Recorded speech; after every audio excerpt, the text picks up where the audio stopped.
నడిచినా కూర్చున్నా మోకాళ్ళ నొప్పులు వస్తున్నాయా? ప్రాణ పెయిన్ క్లినిక్ లో అధునాతన చికిత్సతో మోకాళ్ళ నొప్పులు తగ్గించుకోండి. నమస్తే, వెల్కమ్ టు మనం టీవీ. నేను దుర్గా. హైదరాబాద్ నగరంలో మరో వ్యభిచార ముఠాను పోలీసులు పట్టుకున్నారు. అబిడ్స్ లోని ఓ హోటల్లో రామ్ నగర్ అఖిల్ పహిల్వాన్ నేతృత్వంలో నడుస్తున్న ఈ దందాను పోలీసులు భగ్నం చేశారు. నగరంలో దీనికి సంబంధించి మరెక్కడైనా ఇలాంటి ముఠాలు ఉన్నాయో అని పోలీసులు ఆరా తీస్తున్నారు. పోలీసులు తెలిపిన వివరాల ప్రకారం పక్కా సమాచారం మేరకు సౌత్ జోన్ టాస్క్ ఫోర్స్ పోలీసులు గురువారం హైదరాబాద్ అబిడ్స్ లో తనిఖీలు చేపట్టారు.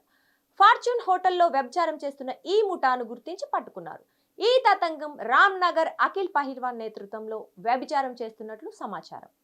విదేశాల నుంచి 16 మంది యువతులను దింపి బలవంతంగా వ్యభిచారం చేస్తున్నట్లు గుర్తించారు. దీనికి కారణమైన రామ్ నగర్ అఖిల్ పహిల్వాన్ ను అదుపులోకి తీసుకున్నారు పోలీసులు.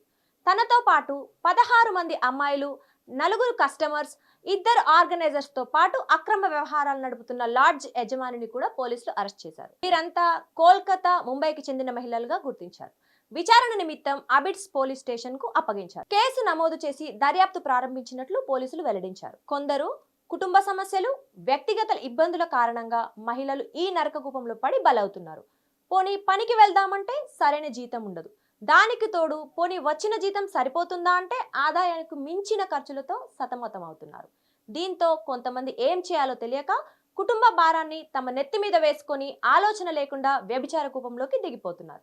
మరికొంతమంది ట్రాప్ చేయబడో లేక ఇతర కారణాల వలనో వ్యభిచారంలో నెట్టివేయబడుతుంటారు. కారణం ఏదైనా ఇందులోకి మహిళలు వచ్చి ప్రాస్టిట్యూట్స్ గా మిగిలిపోయి ఈ వ్యభిచార కూపంలో బలైపోతున్నారు. ఇలాంటి మాయగాళ్ల చేతిలో పడి మోసపోకుండా మహిళలు జాగ్రత్తగా ఉండండి.